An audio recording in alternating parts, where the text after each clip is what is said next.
I'm gonna click go live. Yeah, now we're live.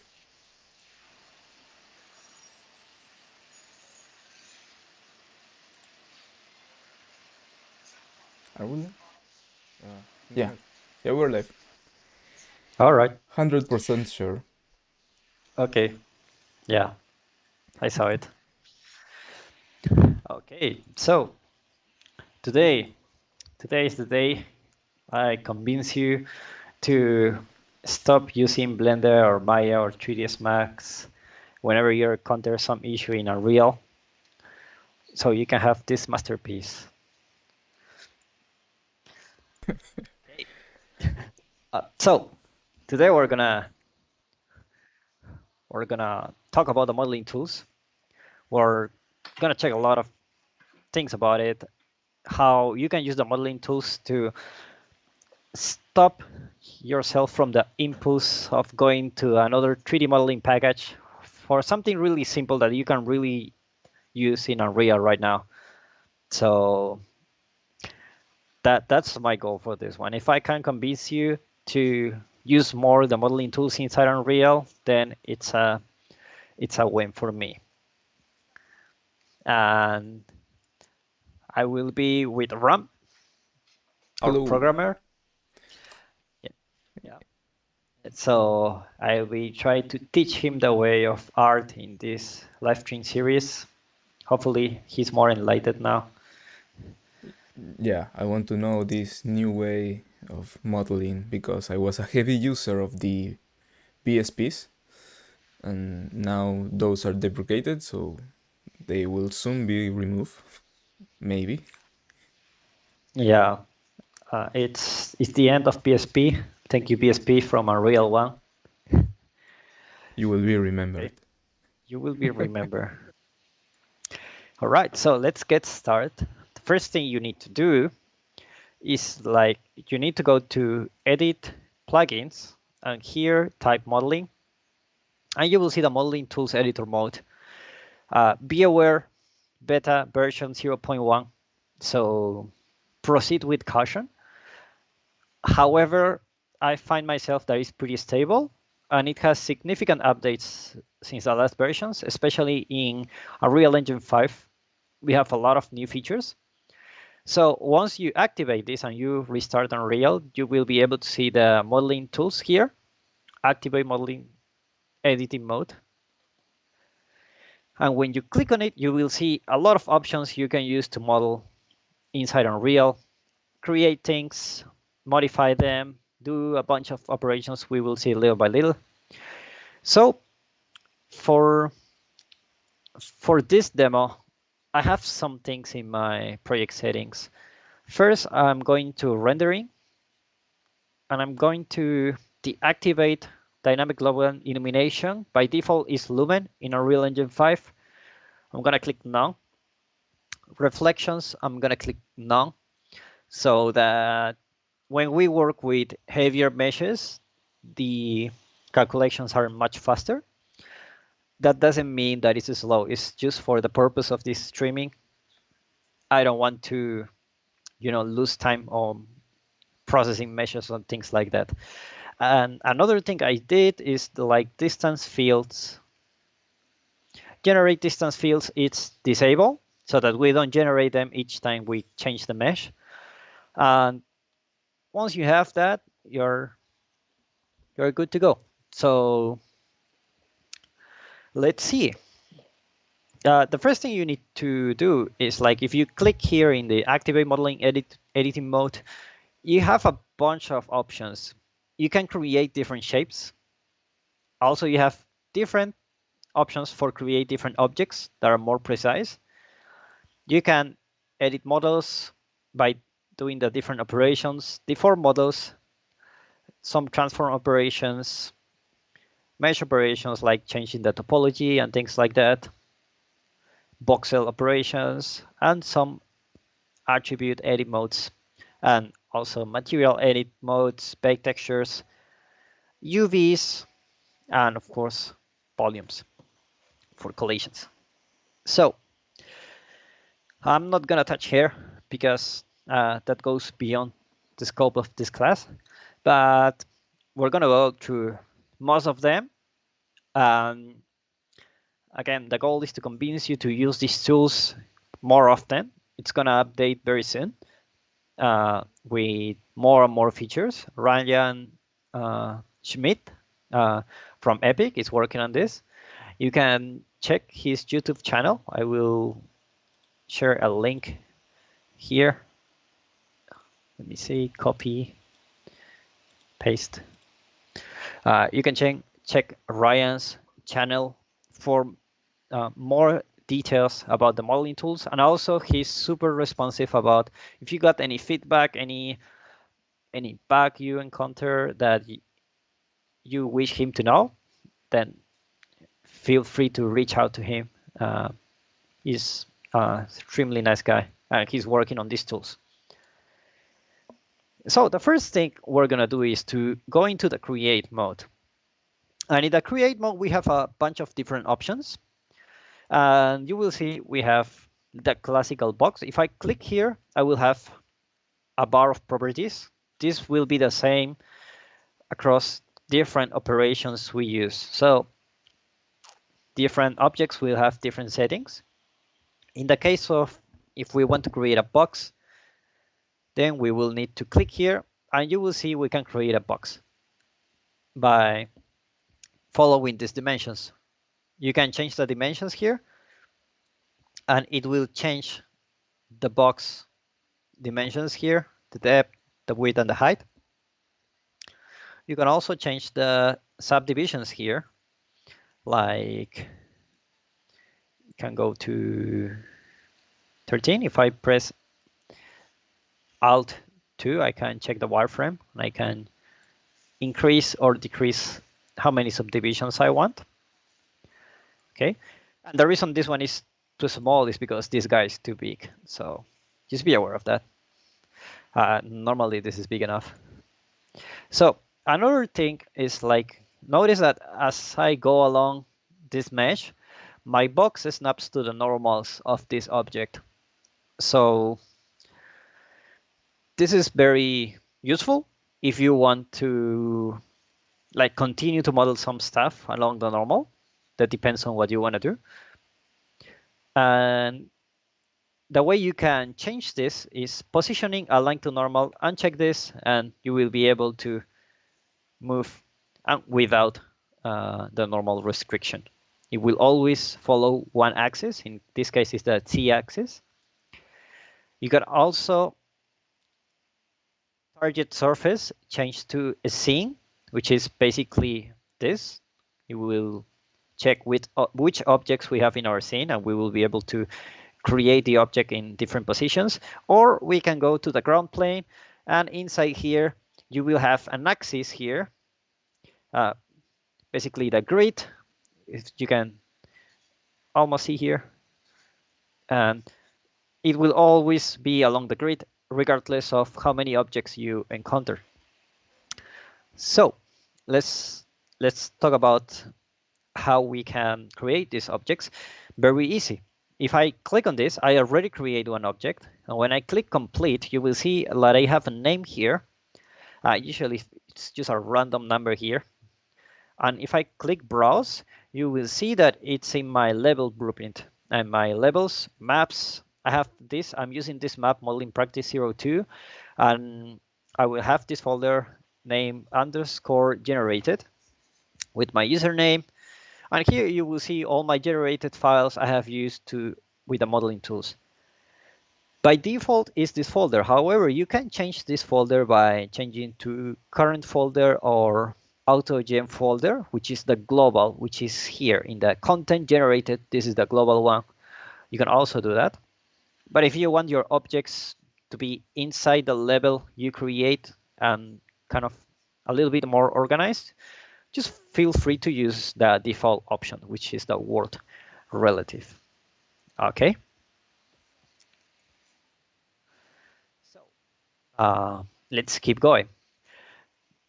Between these shapes, we have a lot of them. We have the sphere. We have the sphere box, which has a little different topology.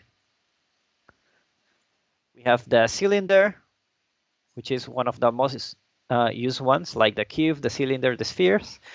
And we also have some other ones like the cone, the torus, the arrow, the rectangle, which is a plane, and a round rectangle, which is a rounded plane with some subdivisions. Then finally, you have the disk and then the circle. And this completes basically all the shapes you want to create. We have a question from the stream. Sure. It says, does the object you're hovering over need to have a collision on for you to place something on it? Well, let's take a look at it. This one has a collision, definitely. You can see it here. If I press Alt-C, you can see my collision. Let's remove it to see what happens. As far as I know, it should work without collision because it goes along the normals. So if I click a sphere, let's click a scene interface. Even without a collision, it takes the normals in place. And you can check them here. By the way, if you want to cancel, just click escape and you will go back. Here in attributes, I can check the normals. Go tangents or inspect. You can check the normals. You can check the normals here and also the tangents. Change the tangent size. So you will use these normals to place the objects. So let's go back. By the way, if you have just any questions, just let us know in the comments and I will check from time to time. If not, Ron will check it for me. Okay, so let's delete those because we don't want to.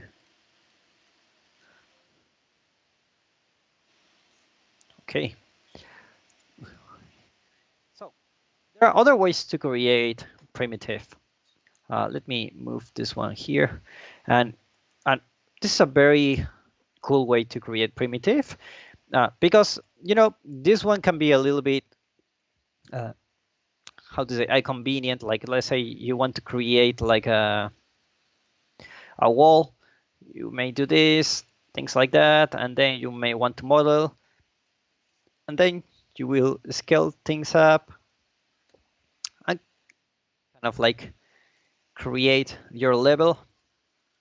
Let's just put our knight here and then play from here. And now we have our walls. Notice that by default, you have collision, complex collision as simple. So this means all the polygons will be collision by default. This is good if your polygon mesh has low resolution. It's not if it's like this one, the collision will be too heavy. In order to fix this, just go here and then in the search details, checks use complex collision as simple. You can use a project default to fix this, or just use simple collision as complex. Both are okay. So for this one, we have other tools that allow us to create these things much easier. So if I check the create shelf, I can draw polygons. And you will see I have my grid here. Let me move our friend here. We will go back to him in a moment. But if I click here, you can see I have a grid here. And you have a bunch of options here. The default works quite nice. But if you want, you can change those. In my case, I'm just going to click here to show what this does. You will see it will snap to a perfect angle too. Then go here and then close it. And automatically I can create a wall. I can just drag, click here, complete. And now you have your wall. And this is how you can create different shapes much easier. Like you can just go here and the wall. If you don't want to extrude the wall, then you will need to change this output mode to extrude to height. And you have a default height here. You can put like 500. And if I click here and I close my mesh, automatically I will have a fixed height for this one. Depends on what you want to create. In my case, interactive extrude works the best, and this is what you will have by default. Another thing you can do is to actually change this polygon type to presets. You can do the freehand by default, but you can also do the circle one, the square one, the rectangle one, and so on. So let's say I choose the circle. If I click here, then I drag the mouse and I will interactively change the radius. And I click here, and now I can change the height. Then click complete, and all these meshes will be created inside this folder. Just keep that in mind. Everything you create is here. Personally, I like this workflow because I won't necessarily use anything that is here, but once I'm happy with my models, I can move it to the right folder. You can play with those, like for example, the circle with hole. You can click here, click again, click again to change the height, and there you have it. And all these have collisions. So if I play from here, you will see that everything works as usual. All right. So let's continue. Then you have the polypath extrude, which works a little bit different. You can click here, different paths. You can close it. But then you can also change the width interactively. And then you can change the height. And this can be very useful for closed space where you want to have a room or something like that. Then this works like a charm. You also have different settings like this. You can use the reborn destruction or the ramp. Let's just try what happens with the ramp here.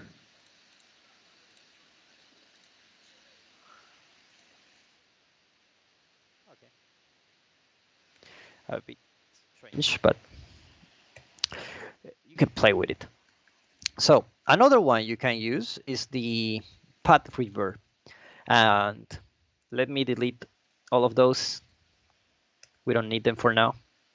With only that tool, you have convinced me to use this instead of BSPs.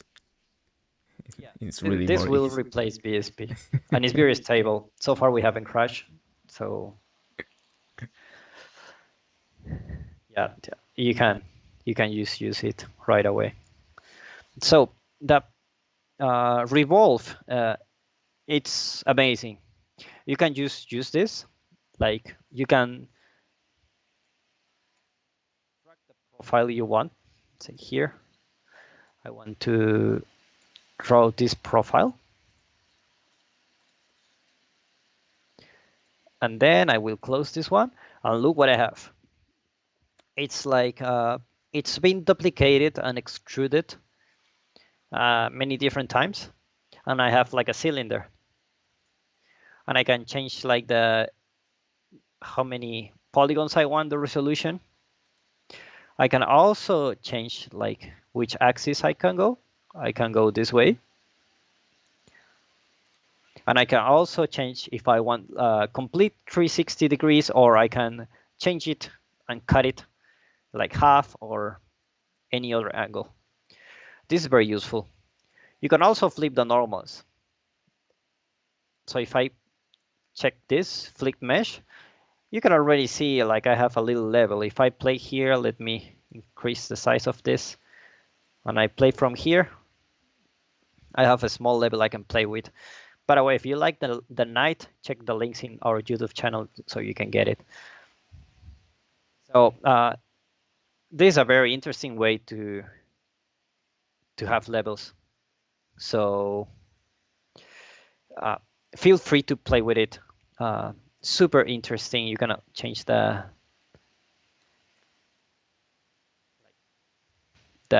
height and everything, and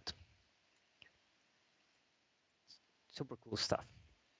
The next one is the revolve mesh boundary loop. For this one, I will create a round rectangle. Let's just say I have a plane. And first you need to have something. And then you click the revolve mesh. And along one axis, it will do the same here. But instead, it will use your mesh. So if you have a different profile, like you can create a different ground plane or something to have different shapes, you will see those shapes in your mesh created. And you can change the axis, like you can move it here. See if I can click on it. There you go. So you can move the axis where you want to revolve and all those things. And you can still do the same thing like revolution degree or change the resolution, how many axes you want. Okay.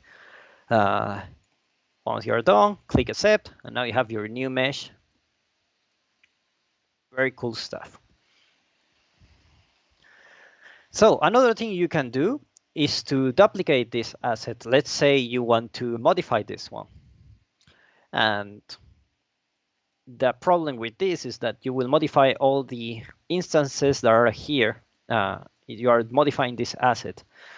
So if I duplicate this one, and just for the sake of demonstration, I will do the sculpt here. I will move it, accept. Then all my instances will be updated. And sometimes you just want to duplicate it. And the way I'm going to do that, I have two options. I can either right-click and duplicate here, but that's a little bit slow. So what I'm going to do is just right-click here. And in my create, I have dupe option, duplicate option. And you have here delete sources, which means it will delete the actor in the scene. It won't delete the asset. It will delete the actor that is in your word outliner. And you have an output name. Let's just call it my new mesh. Okay. You can also keep the actor if you want. You can hide it. You can keep it. And if you have different sources, you can keep the first one or the last one you click. In my case, I will delete it. So this is my new mesh. And you can see that when I sculpt on this one, let's go to sculpt, do the same, accept. Now this one is an entirely new mesh. This one hasn't been updated. And the reason is I created a new mesh that is here. The old one is here. So very handy tool. Following along the create shelf, you can also append. So you can click this and click this one. And then notice that some options are like grayscale. And the reason is I cannot use them unless I select two objects.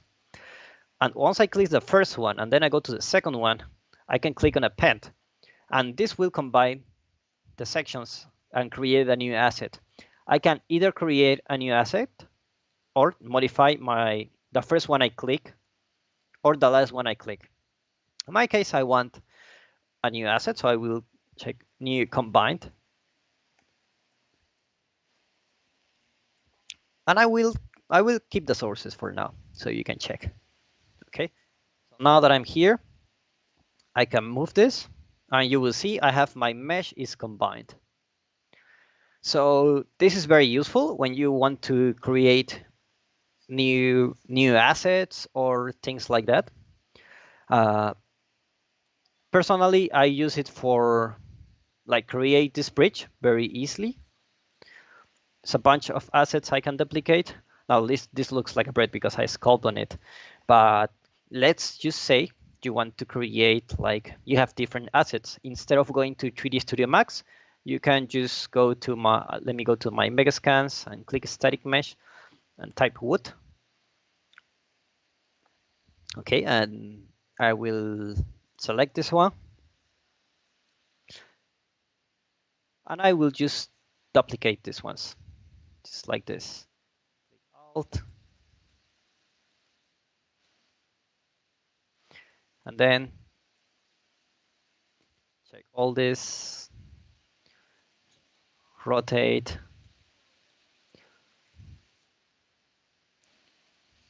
Just a little bit prettier. And now I can just go here. Then I can rotate them by 180. And then I will select all of those. And what I will do is to do the event, I will delete my sources and I will call it my new bridge. Once I click on that, you will see it will combine my mesh. And now this is a new mesh here. And if it has too many polygons, no worry, we have Nanite enable apply changes. And problem gone. Okay, so now I can maybe play from here. And I have my bridge, my small little bridge here.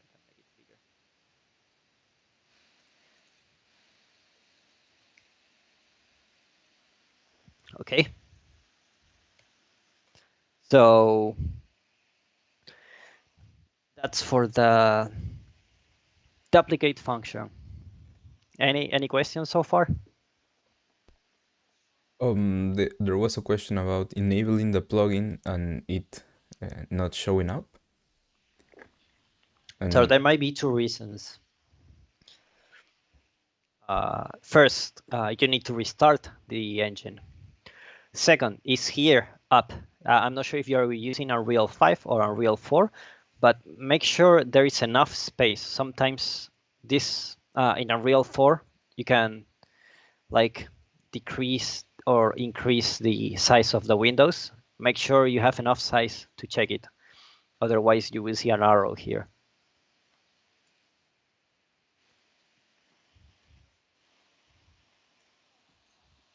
Okay, any other one?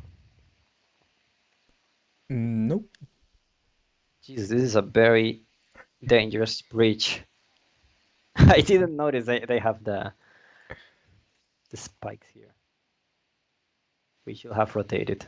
Yeah, this side is fine. We rotated. We're cool.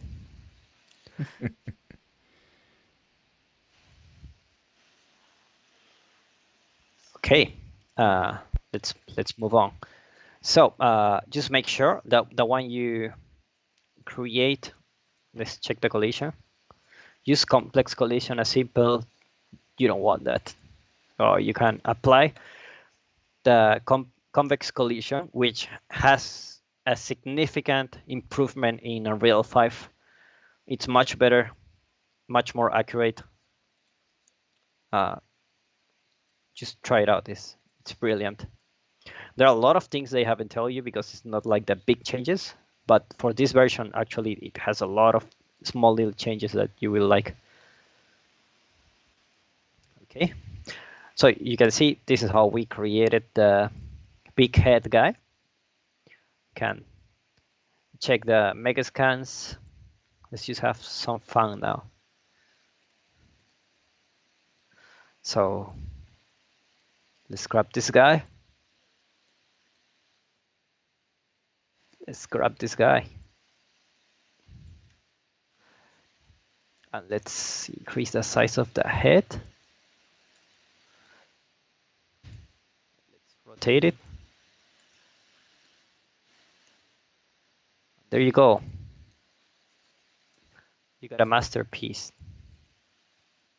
Beautiful. So what you can do is go to your modeling tools, click the first one, click this one, and then go to Append, New Asset, click Accept, and there you go. Just notice that you will have the complex collision as simple by default, and it can be quite heavy. So let me change this thing. Project default, okay, and now you don't have it.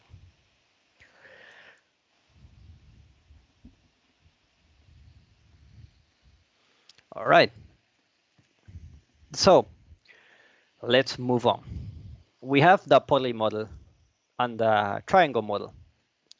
And to show this, I'm gonna start with a triangle model. So I'm gonna create a cube here. Okay, complete. And what you have here, it's a bunch of operations where you can select different triangles. And that triangle model only affects triangles. So if I click here, you will see that I can select one face. And notice that my selection mode is select on brush. I can change this, like for example, all connected. I can click on this and all my connected vertices will be updated. I can shift click to remove it. I can hold the left mouse button to select multiple faces. And I can do a bunch of operations with this. For example, I can click this one. And notice if I click and I don't press anything, I will keep adding. What I can do is clear my selection. I can also select all, clear it, invert my selection, grow my selection. So if I have a polygon here, grow, it will go to my neighbors and it will grow the selection. I can also shrink the selection and make it smaller and smaller. You can also expand to connected, and some other ones like the optimize selection will optimize the selection. Maybe I can show a sphere, will be much better. Showcase this, just select a bunch of those. Optimize selection, it will kind of try to smooth out the selection so it can look nicer. Okay. Then you have other things like the delete triangles. You can either click here or you can click the delete with the spacebar. You can separate triangles, which will create a different object. If I go here, you will see I have another mesh here, which is my new object created. Keep that in mind. So I can let me Control C a little bit. Okay. I can also disconnect triangles, which is not the same. It will disconnect the triangles and they are not connected, but they are part of the same object. So for example, if I select and expand to connected, I will expand my connection to all the vertices that are connected, but these ones are not connected. Okay. I can also flip the normals. Like this. I can see it from this angle. Flip the normals again. If I click this, expand connected, flip normals, I can go back to normal. And I can also create a polygroup. So what is a polygroup? A polygroup is a selection you create so that it can be easier to modify objects. For example, I can create a polygroup here, click accept, and when I go to my poly deformation, you will see I have the option to select my polygroups and do a bunch of operations like extrude and things like that, instead of selecting the triangles and extrude everything. This is especially useful when you want to modify objects like this. You go to triangle selection, select this one, and then let's check again. Okay, so change the size here. So like you want to select the triangles, and it's not very useful when you have a bunch of very heavy meshes. That's why we create a polygroup, so that if we create a polygroup, let's say I want to create a polygroup here for my eyes, maybe all connected, maybe just this one, or I can just choose this part. So this is my polygroup. Create polygroup, click accept. And you will see that my polygroup has been created. And here I can select my polygroup and just move it, scale it, or do a bunch of operations like the extrude and things like that. Okay. Very nice. And Donovan asked, can you create your own character with these tools? Well, technically it's possible, but then you will need to rig it.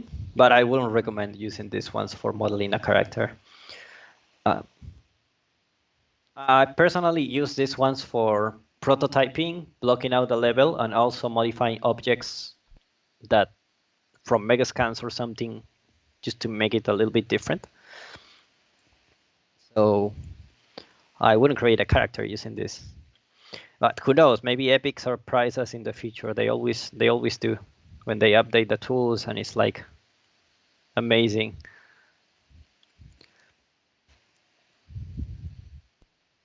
Yeah. Okay, so going on with the triangle model tools, you can, let's go to our polygon deformation. Let's keep using this one as an example. Maybe this one. You can loop insert. This will insert a loop like this. It will go along all the axes. Can select a loop like this. For those familiar with Subdivision modeling, this is how you add edges. You can click accept, and nothing has happened. But if I go to my polygon deformation, I can go to my polygroups, and now everything is a polygroup, so I can just poly edit and just click here, and I can start modifying this thing. Like I can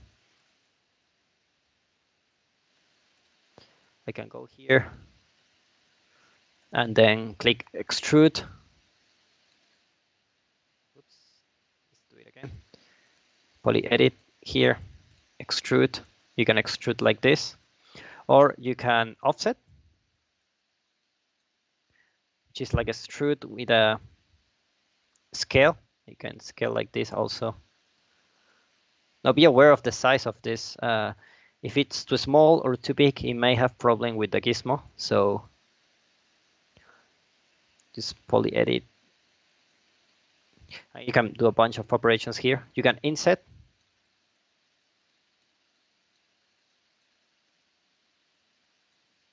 Just choose another one here. Poly edit here, inset. You can see I can dynamically change my inset, click OK. And now I can extrude maybe negatively, or I can just click accept and then go to my triangle edit, click here, and then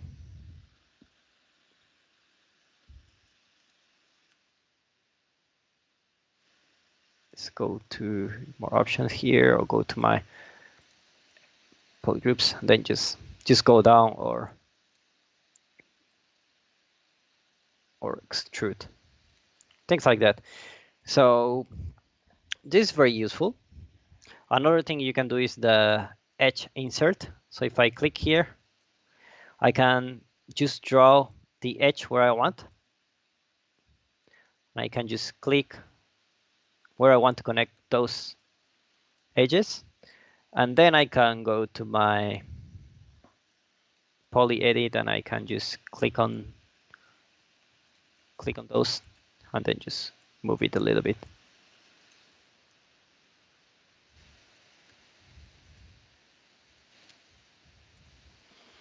Okay, so that's as far as the modeling tools. Let's create a small pillar. so we can check the booleans, applying what we have learned so far. There is a question, well, it has to do with the creation of the assets. It says, hi, in create mode, when I want to draw a shape and extrude, and I want to rotate the grid plane, how can I do it precisely? The angle snapping feature doesn't seem to work. So as far as I know, you can change the grid. For example, I think this is my origin. You can poly extrude, but you can also change the, oops, you can change here the grid. If you check this one, you can also rotate it. And there is a way to snap. I remember it was shift. It doesn't seem to be snapping. Maybe because I haven't snapped the angle. So if I click here, poly edit, nope, not poly edit. I can change the axis. And when I change it, then I will change the rotation of where I want to create. And by default, it will always reset to the origin. You can also have the snap to world grid and enable snapping. There is a shortcut for that. I can't recall which one was it, but you can snap to vertices even. So I mean, I might need to check one of the Ryan's tutorials to remember which key was for that.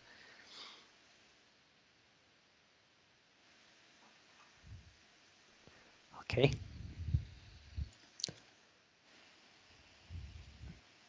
Let's keep going. So let's apply what we have learned by creating like a pillar. So maybe we can go to our reverb, path reverb. We can create something here, like for example, like this.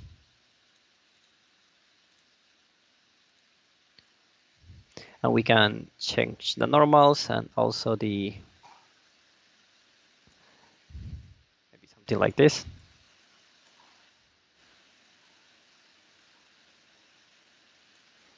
Okay, so this will be the base for our column. Then we will create a cylinder.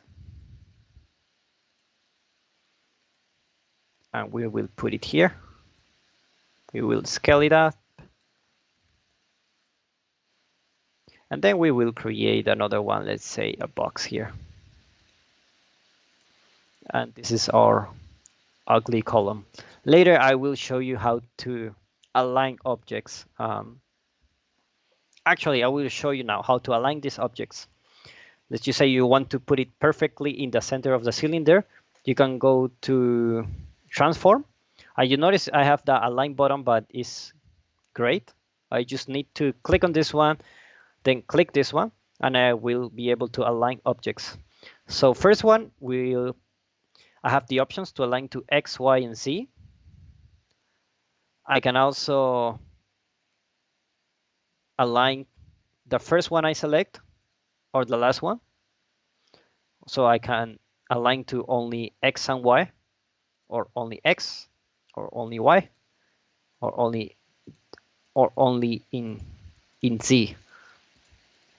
Or I can also align the first selected. Okay. So once I do that, all my meshes are aligned perfectly in the center. I can do the same for this one. Click here, align, accept, and now all my meshes are aligned. So what we will do is to combine these meshes. Click on this tree, and we will combine them just like this. Append, delete sources, new asset, click OK. And now we have our column. Now it's about time to check our booleans. What we can do is to create like a sphere or something. And What I want to do is to add some noise. I will go through the noises later, but just for the sake of this demonstration, I will add some noise here. It's my deform, displace, and I will change the subdivisions to just 1. And I will click accept. And what I'm going to do is to select these ones, and I will create a Boolean. So how the Boolean works is that I will select one mesh. Just watch this PolyModel. I will select the other one, and then I have the Boolean available. If I apply it, you will see that I have an operation A minus B. This means I will keep A, but I won't keep the B parts that are colliding with A. So I can also change the position of this one. So let's say I just move this one a little bit up. I go here, Boolean, and I can change the rotation, and I can change the axis. If I go very close, I can select the axis and I can move it. If I move it to up, you will notice that it's not colliding. And once I move down, I will be able to collide the mesh. Okay, so with this one, I can create a new asset, or I can modify this one. Okay, so let's keep the sources and create a new asset so you can see. And now I can have a new asset that is the destroyed version. There is, however, a problem. Sometimes you want like the destroyed version here, and you want the destroyed part, you want to have it. So you either click on those Boolean and then change B minus A or intersect, and you will have the other part. But what you can actually do is use another method, which is a mesh cut.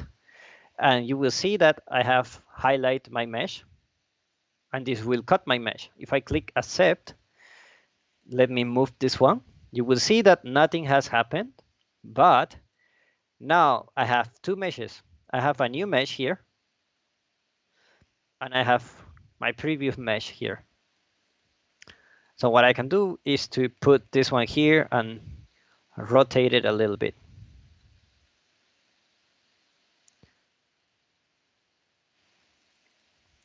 Okay, so that's it for the Booleans. Okay. Any questions so far? Well, there was a question about if we could create a blueprint like a trap, like a static mesh that can attack the character, but I, today's topic is like the modeling tools. Maybe we don't want to Yeah, diverge too much.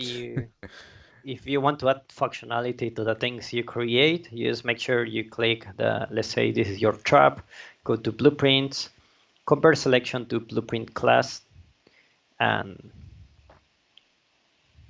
let's just say parent class actor. I don't know. Is this one or okay, select. And there you will have your blueprint. You can add all the functionality here, but that's really another topic. So okay, so let's keep going. Let's move to the plane cut. Let's take our mesh here. And what we want to do is to add the plane cut. And what this will do is to create an imaginary plane where you will cut the mesh. You can move the plane, well, basically rotate it or do anything you want with it. Now the controls are a little bit wonky. It's just a beta version. So we try to select this one. Like, all right, I got it. So if you rotate this, you will see that I rotate and I have my plane there, and it's cutting the mesh, and I can rotate it 90 degrees. 8. So I can cut my mesh upside down. So if I click accept, I can also flip the plane here actually, and you can keep both half if you want. If I click accept, then this will update my mesh and it will cut it.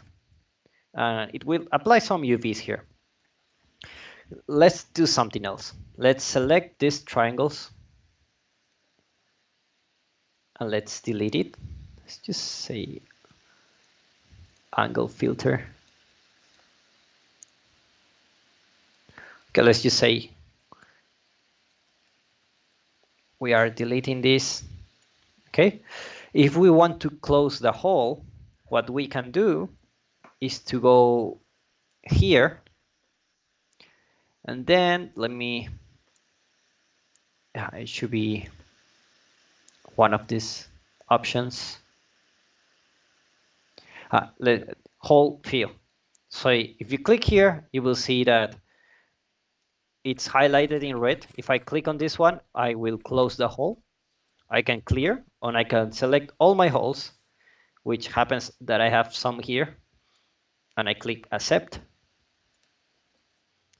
And yeah, so this is if you want to close some holes, very easy. So just, let me try to do it again. Triangle select, just click this one so it can be clearer. Let's delete these faces, and if I want to cap it, just go to hole fill, select all, and I will select all of this, or I can clear my selection. Okay, so if I click here, hole fill, select all, okay, and I will close all my holes. Another thing you can do is the polycut. So if you go here, you will see that I have a mesh that is cutting all along the way. It's cutting all this face. And right now it's cutting because of a cylinder. I can change this to a square, to a rectangle, and I can move it actually to, I can change the scale of this one to be smaller, or I can change the width or the height of my cut. And you know, different meshes will have different results. So if I go here, I can select this mesh here. There you go. I can move this one, and you will see I can make a hole like this. So I can change the height to make something like this. Click accept, and now I will have a nice rounded cut in my mesh. But I can also do something else. I can go to my polycut, and instead I can do the custom, which will allow me to draw some meshes. So if I click here, let's just create a new cube here. I will go to polycut, and you will change to custom. Okay, and then click the draw polygon. You click the draw, and then you can draw the polygon that you want, something like this. And now you have draw your own cut here. You can move it or change the scale, or you can also draw it again. Okay, so that's how you cut your meshes. Another thing you can do is to subd. This will use the Catmull-Clark subdivision by default, but you can change it to other ones if you want, like bilinear or loop. Catmull-Clark seems to be the best. So you can change the subdivisions like 1, 2, 3, 4. And the more you have, of course, the more polygons. Okay. So if you want to add some edges, just go to your loop insert and you can add some weight here. Just like traditionally in a modeling tools, you will have something like this.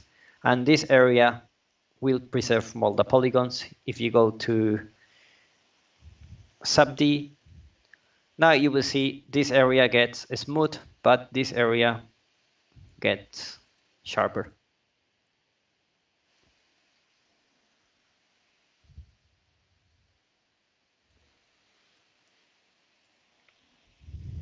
Okay. So I think that's it for the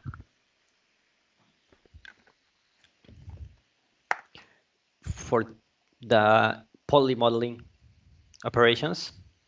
You can be creative with it and have your own, just by playing with it, you can come up with a lot of cool features like the trim or something here to remove the inside, remove the outside, click accept.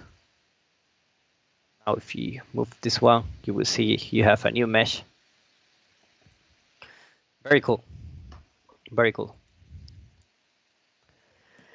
Okay, let's go to modeling, sculpting. So we have our friend here with a big head. What we want to do is to do some sculpting here. And you have some options to sculpt. You can use the vertex sculpting or the dynamic sculpting. So for the vertex sculpting, you will see you have your size here of your brush. And then you can change the size manually like 0.05. You can manually use it to change like the vertices. You can have the smooth here and you have the strength. If it's too strong, just change the strength and you will be able like to add clay or something. For example, here a little bit, just eyebrows more prominent here. It's like testosterone run wild on this guy. And you can also change the brush type. You can use the move tool. So you want to change the nose, something like this. Or you can put a smile here. Change the depth of the face. And now you have a more cartoonish face of this sculpture. Another thing you can do is to use the pinch. You can, just like the name says, you will pinch the polygons so they can be tighter. And also you can smooth. If you hold shift, you will automatically go to the follow shape here to smooth. And then you can smooth some areas here. And once you click accept, the mesh will change and you will have your new mesh here. However, there are some limitations with the sculpting mode. And this is great for doing some small changes like this. But let's say you want to do some big changes. Let's say I want to move this one. Once I move this one, then if I check my polygons, I lose all my resolution.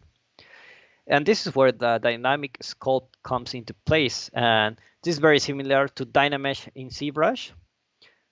So if you want to do something like that, just go to Dynamic Mesh Sculpting, click on Move, and then you can do the same. But you will see that as I move along, you will be able to see the polygons here. Can change the size. Okay, and you can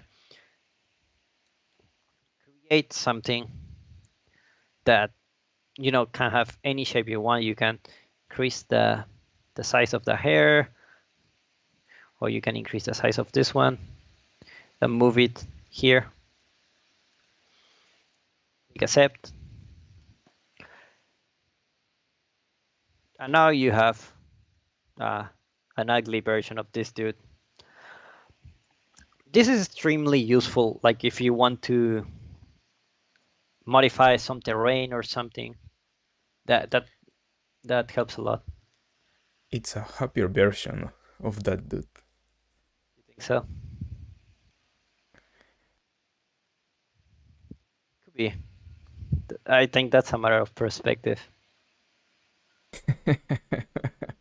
Is this sad? Yeah, this one is sad. Okay, so that's for the Deform tab. Let's check other operations. Let's check the smooth. This is very self-explanatory. This will smooth based on a percentage, and you can change the algorithm. Like you can change like iterative and fast iterative, and change the number of steps.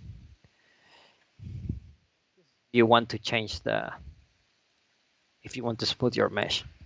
Personally, I prefer the subd, but this can have your uses. Okay. So moving along, you have the offset. So let's just keep using this one as an example. If I offset the mesh, you will kind of inflate the mesh like a balloon, and it will become bigger. So you can go negative or positive directions. You can also create a shell. And what this will do is to create some thickness on it, I believe. So this one I don't use very often, but this one I do use very often is the warp. So let's go back to our bridge here. And if you want to create a nicer bridge, then the warp node is your node. If I click on this one, you will see that I have a preview. The ghost one is my old one. And I can have my bridge warp in one direction. It's bended in this case. I can twist it to do something like this. Or I can, just use the flare or squish. Or I can use the bend, which I do use very often. I can change this axis. You can see I have my gizmo here. I can either change the gizmo or I can change the upper and lower bounds. So if I go like 100, I can change this one, something like this. I can also rotate this one. Let's go here. It still has some issues with the scale, so it's a little bit tricky to check. So if I check this one, I can rotate the axis, so I can bend along this direction, and now you have a bended bridge. So if I check the handle, I can increase or decrease the influence that the bend has in one axis or another one. And I can also change the bend, how many degrees I want. If I want something like this, or I want just slight curve. So I can click accept. And this one will just take a little bit because I have my nanite on it. If I click save, my collision didn't update, so I will update very fast. Remove collision, apply. There you go. Now let's put it here and play from here. And now you have your bended bridge. Okay. Very useful. That's for bending objects. And another one, and I will use this one as an example, is the lattice. One of the most useful ones. So if you're familiar with Blender or 3D Studio Max or Maya, you will check that the lattice modifier is very useful. So what you have, this is control points, and these control points go in different directions like X, Y, and Z.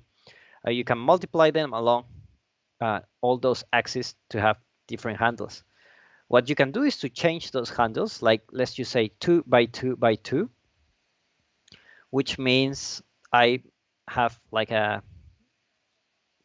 cube. And what can I do with this? Let me change this to 3 by 3 by 3. I can either select all of those, select all of those handles. Let me create again. Okay, select and just move them. I can rotate it.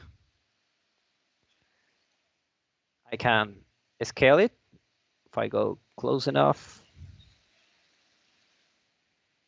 I can scale it like this, squeeze it. I can select all of those, go closer to my axis, and I can move it. And this is a very good way to deform your meshes. And once you're happy with it, you just click accept. I think it will be easier to check with a box. If I have my lattice, you can check easier here how you can modify all those objects here. Very useful stuff.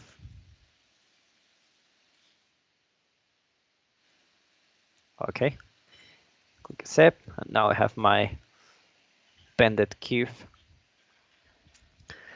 So let's go to the displays. The displays is one of the most useful nodes inside the modeling editor tools.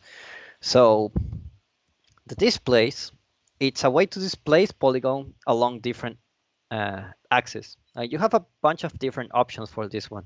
So for this one, I will create a rectangle, click OK, complete. And now I will go to my polygons. I will increase the polygon size of this one, just for the sake of demonstration. You can go to Mesh Operation, Remesh, and you will increase the size of the polygons. Click Accept, and then go to your displays. And by default, it will be 4 subdivisions. And if you see the loading, you cannot see a progress bar, but if you see this, it means it's loading. So I will put 2 subdivisions. And by default, you're using the Perlin noise. You have different noises. You have like the sine wave, you have the random noise, you have the constant, and you have a texture 2D map. So what I want to do is to just show the Perlin noise. Or let's start with the sine wave. With the sine wave, we can change, like for example, I can change the sine wave frequency 0.1. Let me change the subdivisions to 1 to make it faster. 0.2, 0.5. You can have very interesting results with this. You can also change this to 1 or 50. Have some crazy results. Actually, it's capped. So, and you can change non-uniformly, like 50 on X, 50 on Y, 50 on Z, and you can have something like this. You can also do the Perlin noise. And by default, you have all these parameters. You can play with this. Let's just say 0.1, 0.001. You can change this to decrease or increase the frequency. You can check like 0.05. And you can have something like this. And you can use this as your ground if you want. Like if you click accept, you can put it here, and we can put some textures here. Let's just grab some megascans, surface, material instance, and let's just grab this one. You know, the problem with this mesh is that the displacement doesn't follow the texture. So this is why we are going to use that displacement along the texture. So let's create another rectangle, click OK. And here, if I go to my displays, you can check I have the option for texture 2D map. What I have here is the displacement. And here I can choose a texture. Let's just say I want to choose this texture here. And by default,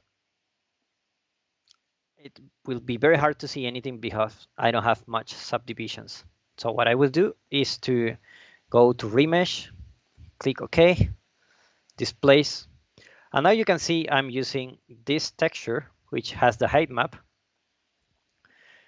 where the white values go up and the darker values go down. And this is a texture grab from Quixel.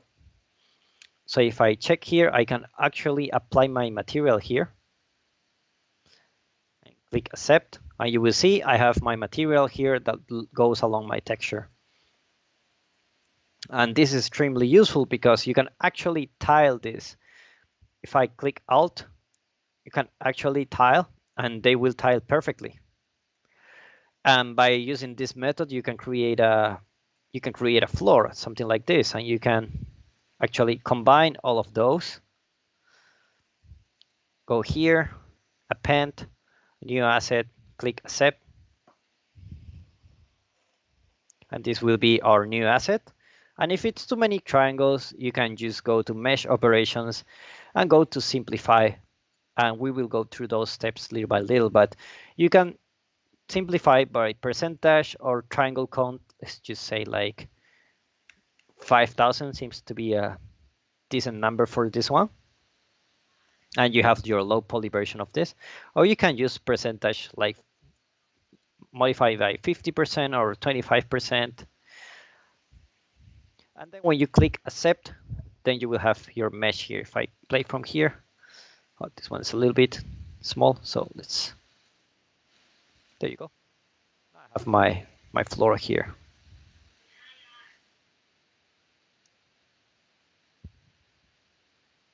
Another thing that is really cool you can do with the displacement is like to create some kind of cave or something. So if you create a rectangle, let's go to our remesh, click Accept, so we can have some polygons here.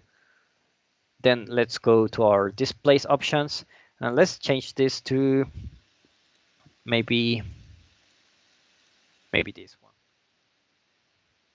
So let me cancel this so I can apply the material first. So if you put it like this is very old generation where all the texture does the job. We don't have budget for triangles, but not anymore. We can displace along the same height map here. So you can change the displacement intensity. So by default, if I put 0, it will be flat, nothing has changed. But if I put like 20, it will be very strong. So what you want to do is just to click Accept. You can also change the UV scale for this in case you want. Just click Accept, and then you can go to your wrap. You can change the axis here. Let's just check if I can rotate this one along the Z axis. Very hard to rotate. I must say. Let's just click cancel and make this one bigger. Maybe this helps. So let's go to warp. Or what we can do is bake transform for now. Okay, let's warp again.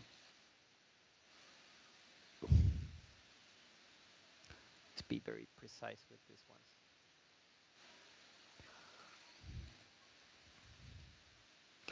one. Okay, whatever. So you can create something like this, and then you have your mesh here to use as your wall if you want. But you can have it like this. Oops, let's play from here.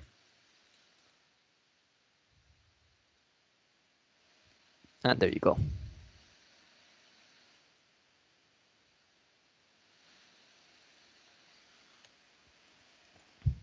Okay, very, very useful feature, the displacement.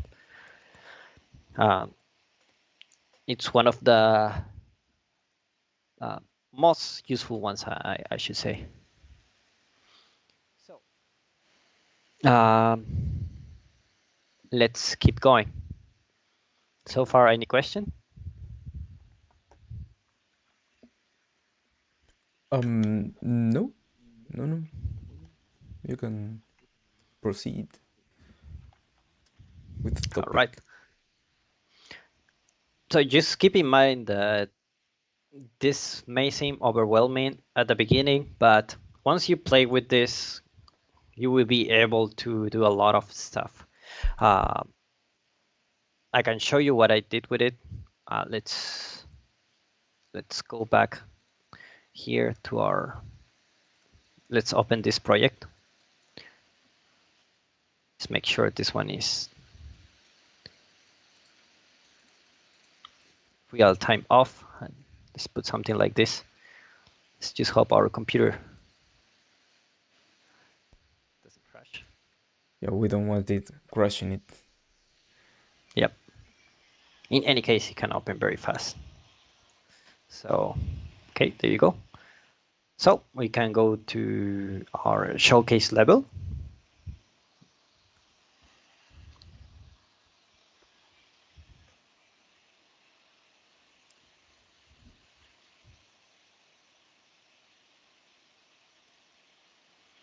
And here you can see all these meshes were created inside Unreal. Like this mesh here, these parts were created using the modeling tools. Oh, these meshes here, let's ungroup it.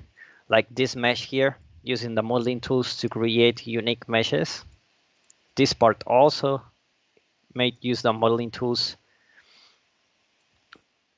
This bridge is being used with the modeling tools, actually, using the same method I just teach you.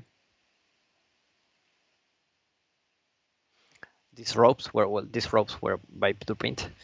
But the connection here, modeling tools also.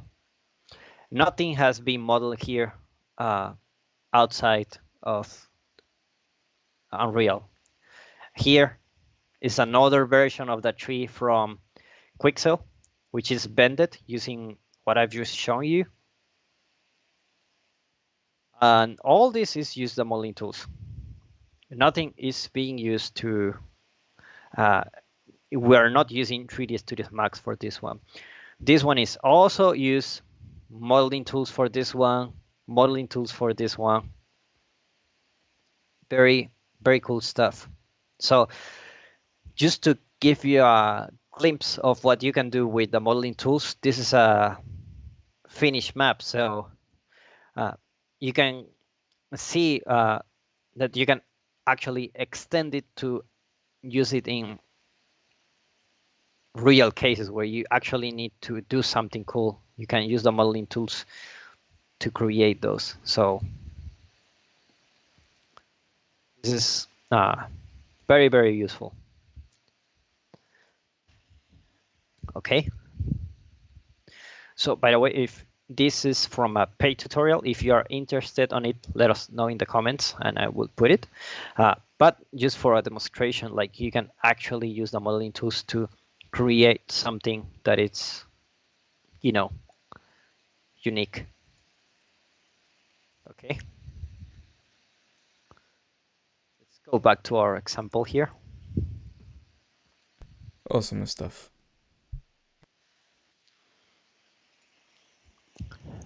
You just need the basics and, well, a lot of time to play around with the tools, right? To get in tune with them. Yeah, I have spent several hours using the tools.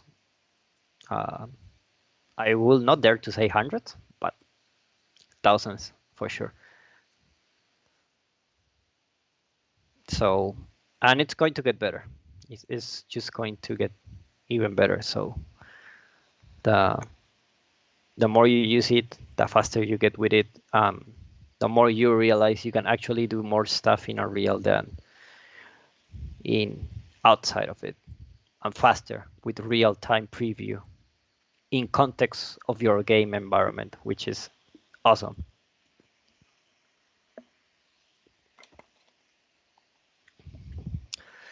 Okay, so let's move to the transform tools. So these ones are very useful. You can change the pivot point. Right now it's in the middle here. If I click pivot, I can move it to different directions. Or I can use the presets to put the center or the bottom, left, right, top, world origin, which snap to the origin. In my case, I will put it bottom and click accept. And you will see that my pivot has updated in all my instances. Let's just say I rotate this one like this. If I change the pivot point, let's say here, all my instances will be updated. So just keep that in mind.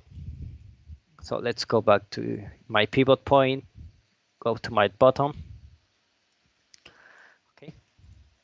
Another thing you can use is notice that if I scale this object, let's just say I scale like this, and I drag another one, this is my same object here. Notice that I have this original scale. And in order to fix this, what we can do is actually bake the scale and rotation. So you can check my rotation here is -40, and my scale is 2.25 in all axes. If I click accept, all my values will reset to 0. And you will notice my mesh also changed is because I'm using these values. And now if I drag the mesh again, you will see that now my rotation values and my scale values, the original ones, are these ones. So this is very useful, especially if you're modeling and you are scaling your objects. Don't forget to bake the scale and rotations. Okay, now we have the army of the big head. Just like that.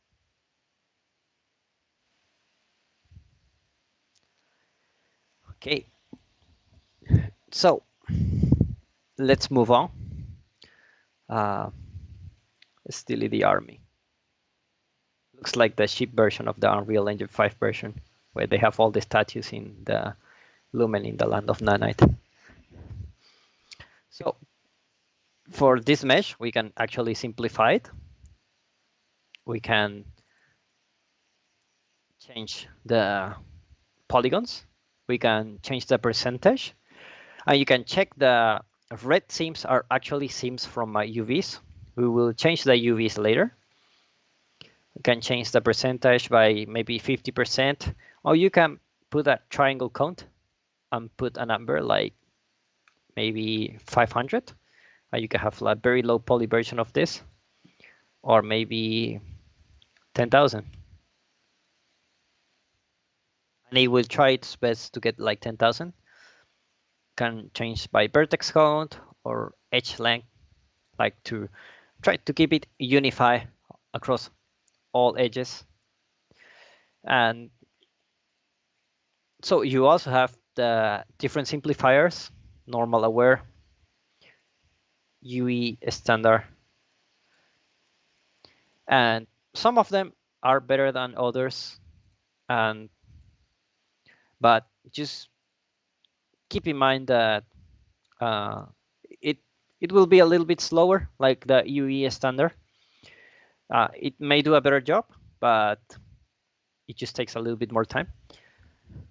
By default, the QEM works like a charm. So you can show wireframe or show the groups. Okay. You can preserve the shapes and a lot of things here, but these are the basics of edge modifiers. If I click accept, I will have my new polygons. Remesh, on the other hand, it's another thing. It will create completely new topology, not just by simplifying, but let's just say can put like 5,000 or 10,000 or 15,000. So it will try to unify all the edges to have the same size. So this is great for planes like we just see before, like if you want to do something like this, then remesh does wonders. Another thing you can do is to weld the vertices. For this one, let's just say I will remove some edges here. Let's just go to our triangle selection, click this one, and then we will disconnect triangles. Click accept, and now my triangles are disconnected. And you can clearly see this if I select by all connected, all my vertices are connected except for this one. So if I want to merge them, I just need to weld them. And you will see I have a axis here and I have a tolerance for how I can weld my vertices. I can click 1, 2, 5 just to increase the size. By default, it's a very small number. If I click accept, nothing seems like something has happened, but if I click selection and click again, now I have all my vertices connected again. Okay. This is the merge. So if I click, for example, this one, you can see my topology here. I can scale this one. And I can select these two and click on merge. It will actually create it will actually merge the vertices. Like you see my wireframe here. If I click on merge, it will delete all the polygons that are intersecting and it will create new topology. So I can click accept, and now this is my new mesh with my new topology here. And looks like nothing has happened, but actually these ones are connected now. These ones, on the other hand, are not. You can clearly see when I click the topology here. Okay. Another thing we can do is project. Let's just try to do a example like this. Okay, and we will create another one here. This time we're going to use the displace. Let's just use the sign.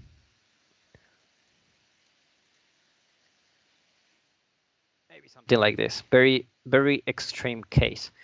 So if I go here and I click here, I can go to project, and I will actually match the shape of this one. So it's like very similar to the project of the ZBrush tool. This is especially useful when you're baking objects and you want your low poly to match as closely as possible to your high poly, so that all your vertices are very close to each other. The project mode is extremely useful. So if I click accept, now this is my new mesh that has the vertices projected here. Okay. Very useful stuff. Okay. Next, we have the box wrap. The box wrap is basically a Voxel Operations. So what it will do, and I will show this by duplicating this one. and append. Okay, so you will see I have my topology like this. If I go to box operations, I will create new topology. I can actually increase the size or decrease, let's say 64 to have low resolution. But actually now I have delete the inside faces, so I can do like 256 or something like that to increase the resolution, or 188. Can auto simplify to simplify on areas where you don't need much resolution.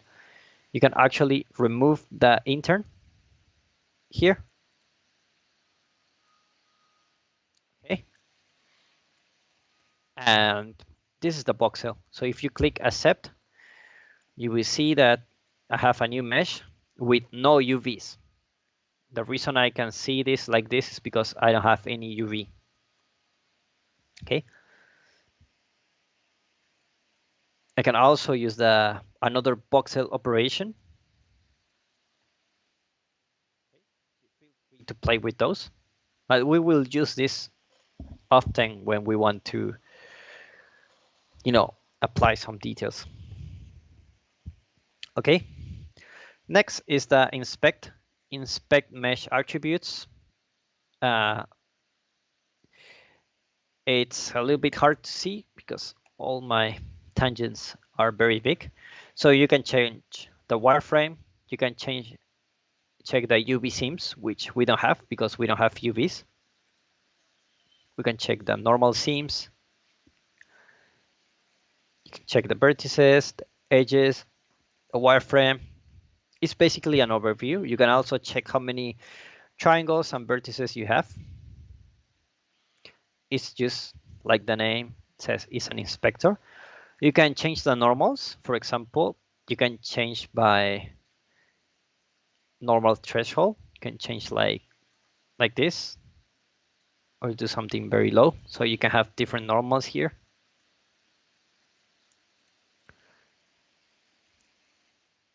Or you can put something like this to have more harsh version.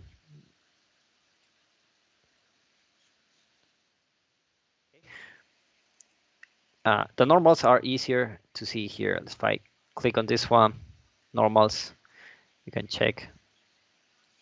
I have hard edges or soft edges. Let me create a sphere like this. Looks very smooth, but that's because the normals are there. All of those. If I decrease the size of this one, like 0.01, sharp version, or even this one. Let's do it again. Normals. If I click this one, I have a more smooth version. If I change this one, I have a sharp version. Okay. Moving on, we can change the materials, and I think we can use Megascan's asset to show better how this one will look. Let's check one of those assets. Let's see, maybe this one. Okay, so we have our asset. Let's say you want to change the material of this floor. So what you will do is to triangle select by UV island, and you can click all the UV islands that are connected to this part, just like this.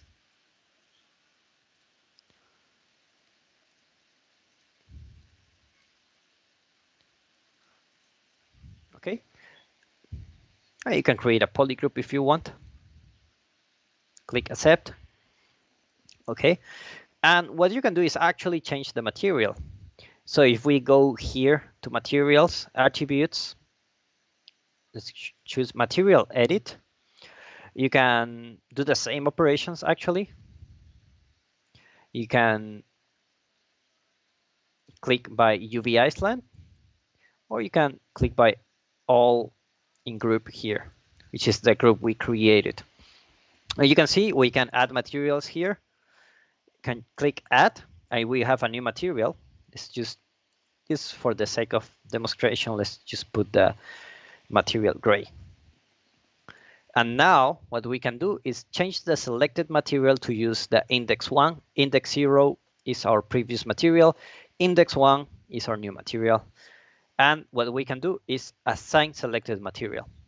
Okay, notice that if you click here, it's not what you click, is the number that is here. So here is 1, so click assign, and you will see I assign a new material on this one. Click accept, and now my mesh is using a new material. How cool is that? And you can do the same and apply different materials. Like if you don't like this one, let's just check a rod here, something like this, I don't know. And you can apply different materials very easy to your surfaces. This is especially useful when you want to apply tiling materials to a baked mesh and you want some areas of it to have like rocks or something like that. Say this one. Let's go to our surfaces. Let's go to this one, and this one makes more justice. And we can actually change the UVs here.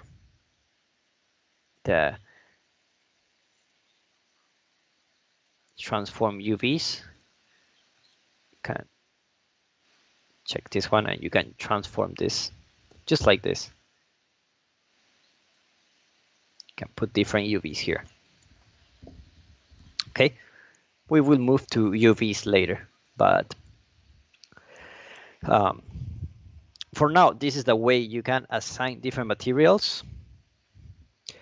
Baking models, we will check this at the end. So before baking, we will actually let's do it right now. But we have a bunch of different UV operations. So the way you can UV inside Unreal is very easy. You can auto UV, and you will have a bunch of options. You can click the checkerboard, and you can preview the density of your UVs. You can change it, and you can actually change like the type of UVs you want. Okay, or you can change the UV channel if you have multiple scales, and you can change the scale of the UVs. Once you're happy with it, click accept. And let's just say you have a material. So let's just put this one here, and this is my material. If I go to auto UV, if you want to check your material, check keep original, and now you will be able to see how it looks like if you change your UVs. Okay. Another thing you can do is to do the unwrap, and this will do a great job with the polygroups or the existing UVs. And you can change the scale of this, just like that. Okay. Right, so you can increase or decrease the size of your UVs, which can increase or decrease the resolution of your texture. A great tip, if you want to check the resolution of your texture, just go to optimization, required texture resolution, and if you click on your mesh, you will be able to click here on texture, and you will be able to see all the texture that the mesh is using. So if I click on this one, you will see that it turns green. And I don't know if you can see over my screen, but I have 2x over, which means this is enough size. And as I increase my size here, if I get closer, it becomes white, which means this is a good resolution. However, if I go far, like this, like This is light green. And if I go too close, like this, something like this, I will start seeing like red or something like that. And this means like your resolution is too low. So for example, if I change my UVs, I can go to my mesh operations, unwrap, and change the UV scale to something like this. And let's go back to our optimization view modes, require texture resolution, click on our cube, and actually just you can click any of those textures. You can see if I go very close, it's red. This means this is very blur and it's not really nice to have. But if I go again to my required texture resolution, click on one of those and click and just go far, you will see that it gradually turns white from this distance and green from this one. This means that even if it looks really bad from this angle, from this distance is more than enough. So this is a good way to check your textures. Okay, so moving on, we have the project. You can have the cube projection, the cylinder projection, which is good for cylinders, of course, and the plane projection, which will project along one axis. We can change the axis, like project on this axis. You will project all of those. And can fix this like auto or just auto UVs and then unwrap again. Okay. Next thing, you can transform your UVs. For example, you can click on this one and change the UV resolution independently. Okay, and this will change the resolution on this side, but not on this one. So another thing you can do is to seam edit. You can edit your seams. Click here.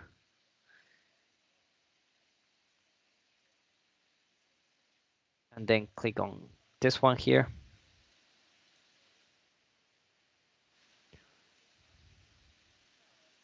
Whoops.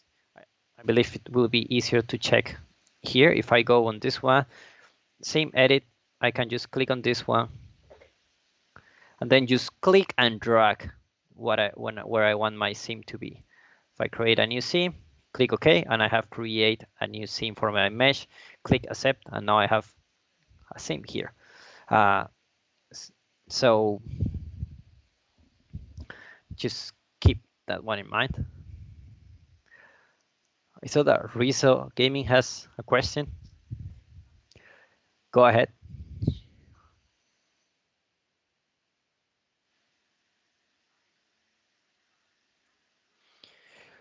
If I want to make a 8-kilometer map, what resolution I have select? Well, this is a different topic, but if you go to landscape, you will see the resolution here is actually the size. If I go here and go to top, I can measure this by clicking the right middle mouse button. Let me just click accept here, create, and then click here. Can check like my resolution is like around 50,000 centimeters, which is like 500 meters, right? So 500 meters is what I had here, is actually this number. So if you want a 8x8, you need to increase this number by a lot, right? So you can have like 255 by 255 give you by 8x8, which means 8 kilometers. So yeah, that's how you create your big landscape. This resolution actually determines the size of your landscape.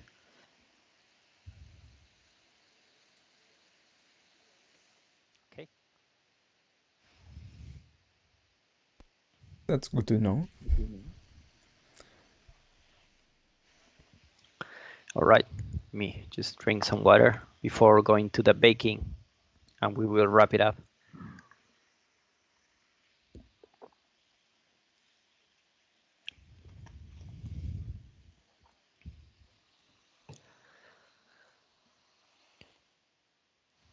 All right, so baking.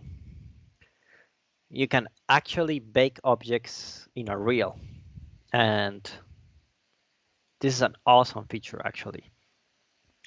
So to do this, I'm going to need my high polygon object, and I'm going to need my low polygon object. And baking, if you're not familiar with this, is an operation you do to transfer the high polygon resolution model information into a texture that you will apply into the low polygon one.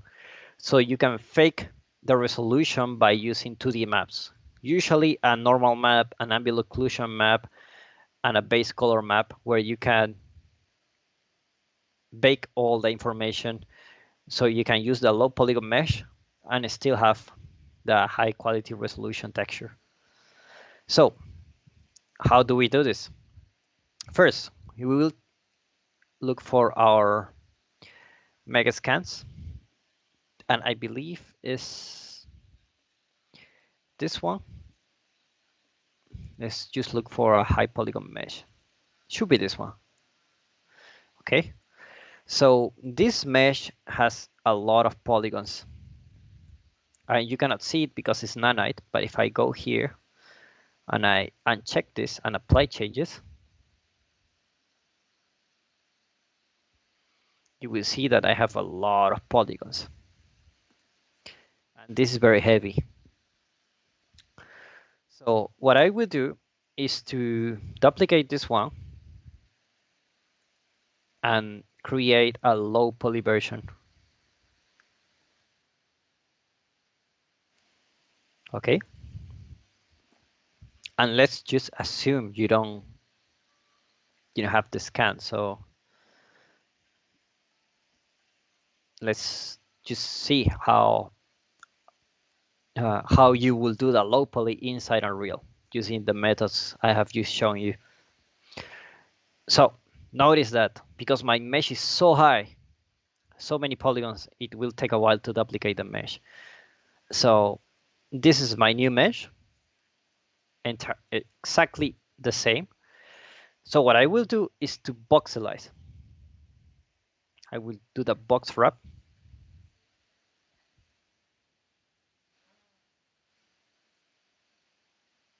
And it will take some time. And there you go. Now I have my low polygon mesh. With the box wrap, I make sure everything is connected and I don't have any open hole. So let's just click accept. And now this is my new version. So I don't need this anymore. So what I will do is to first, let's make sure our holes, we don't have any holes. And you can see that when we press the hole fill, it says this mesh has no holes to fill. So that's good. That's good. We don't want any holes. The next thing we need to do is to optimize this version to use less polygons. So we will simplify this. And this do a very bad job. So let's just remesh it first. Click accept. And then we will simplify it by maybe 25%. This seems to be enough. Or we can actually put the triangle count. Let's just put 2000. Seems like a reasonable number. Okay. So now that we have this, we have our low polygon here.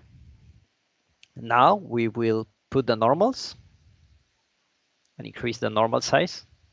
This is not necessary actually, but just in case you want.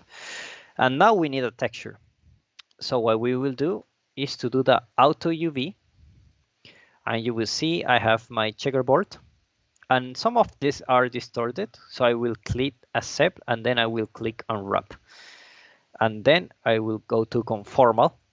XMap seems to be working better with cubes or more non-uniform surfaces. So uniform surfaces, I mean. So conformal sometimes does the job. So we have some issues here.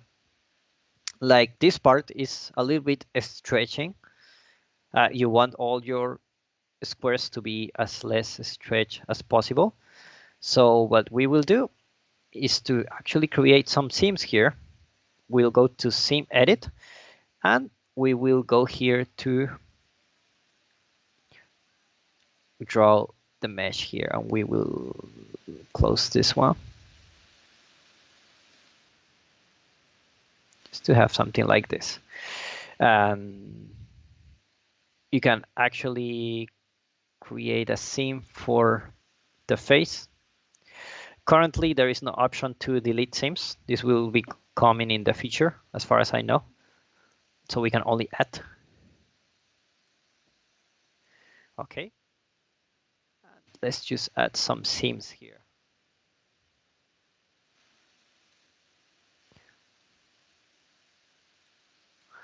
Okay. And another one here. So basically, the more seams we have, the less stretch we will have. Here we will have a fair amount of stretching.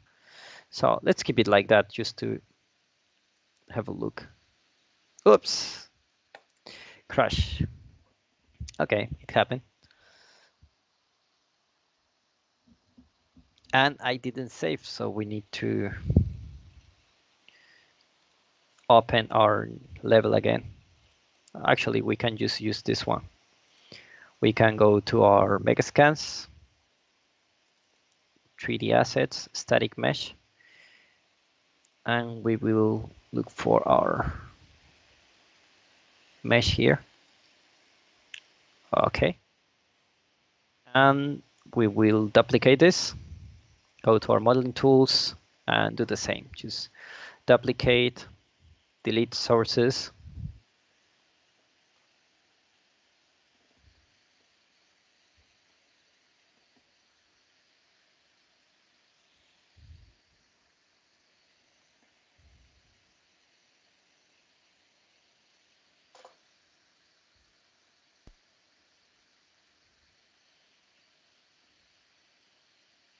Almost there.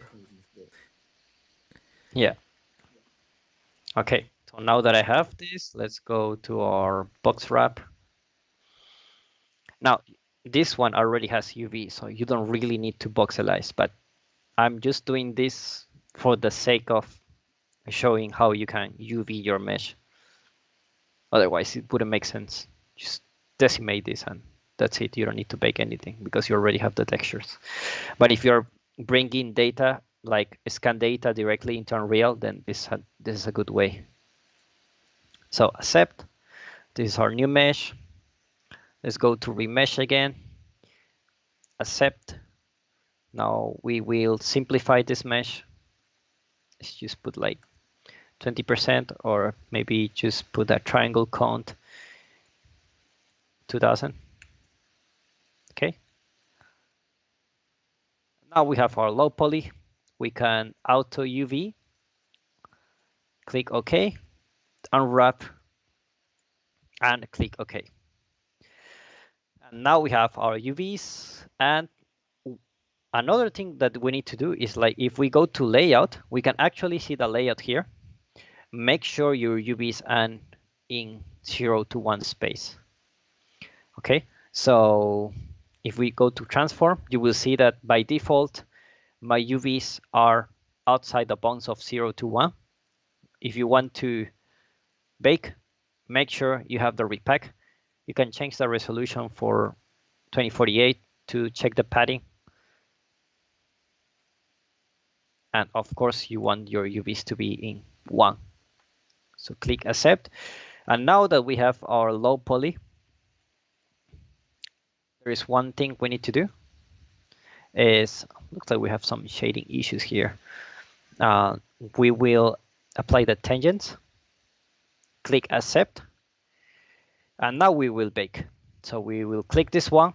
First, click the low resolution model, click the high resolution model, and you will see that you have the option here under attributes, you can bake texture maps. So if I click bake, you will see that I will have my baked texture. By default is 256 by 256. You can have the option to change this. Let's say I want 1K texture. Now this is much more higher resolution. And I have baked a normal map. You can see my normal map here, nice and crisp, with some padding here we're using. So by default, I'm using a visualizer to check how my normal map will look like. So if I want, I can bake the ambient occlusion. And this will take a little bit more time because ambient occlusion just takes more time. And this is my AO map.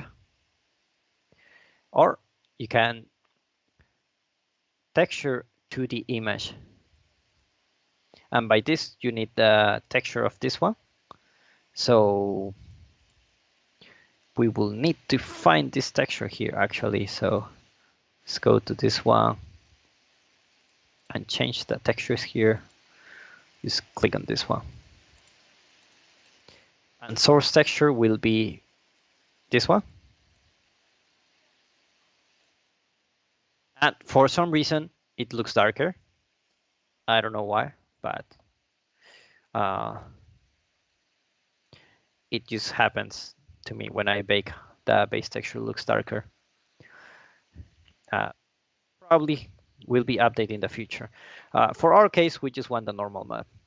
So if we click accept, now if we want to find our normal map, we need to check our mesh here. And you will have the generated normal map here. If I click save all, I will save all my packages. And of course, I don't need this one. And I can create a material for this. So let's create a new material. Apply it. And when I go here, I can drag the normal map.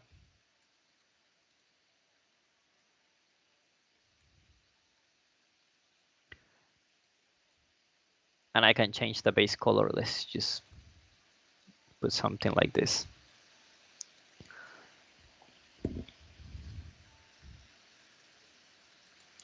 And now you have your low resolution version with only the normal map applied.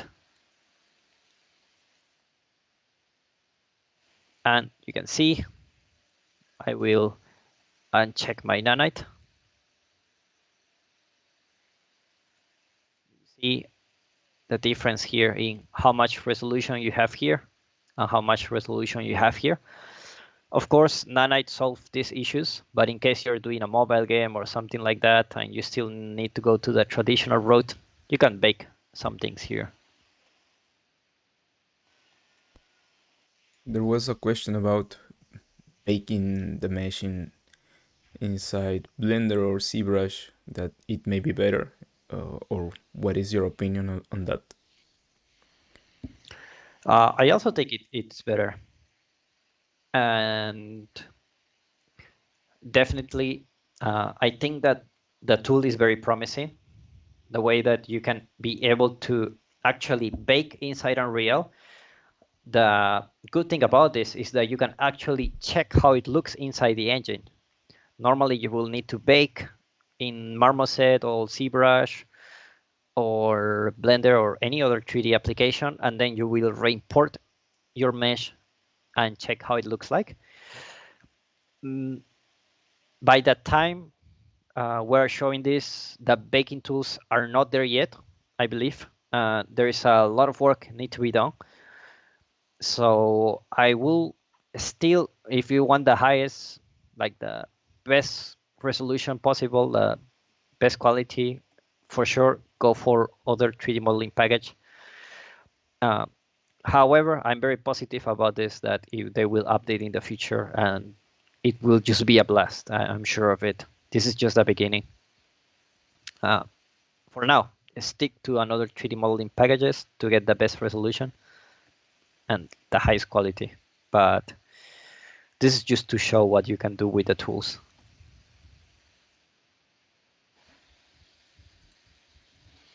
Awesome. All right, so this will be it.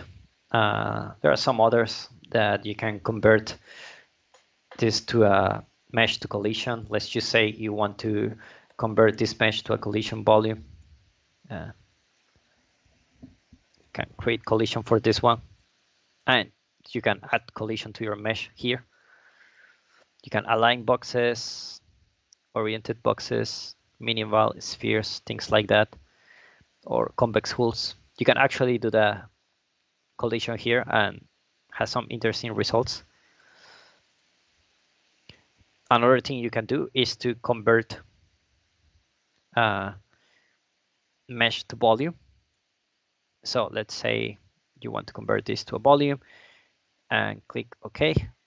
Now our mesh is gone, but you have a blocking volume. So if I play here, I actually have some collision here. So very cool stuff, actually. There is no one way to do something, but I think that the modeling tools are very promising. We've been going through a lot, like create shapes, create different kinds of deformers, modeling operations, deform, bake the pivot point, bake the transform tools, simplify the meshes, weld vertices, merge vertices, voxel operations, attributes, UVs, collisions. Like, amazing. Yeah, it's time for a break. But a lot of good information in this stream about the modeling tools. I have been enlightened. Yeah, that's the idea. So that more people can check like what kind of possibilities you have with the tools inside the engine. A lot of people don't know about this. They just are not aware that this exists, and it can greatly increase the efficiency you have when you're creating a game or whatever it is that you're creating. You're using these tools and you can just make the change inside the editor on real time, and it's just amazing. And it will keep evolving. This is version 0.2 and it's on beta, so can't wait to see what Epic team does with these tools. It's been evolving a lot. Then we can thank everyone that came to the stream. Hopefully the information was useful to us guys. At least it was useful to me. And we will see you probably next Sunday, right? Yep. Next Sunday we will see you again with more topics. Let us know which kind of topic you would like to see, and yeah, we may do a video about it. And if you need some help, make sure to check the links in our website to check more of our stuff, of what we do. All right, let's wrap it up.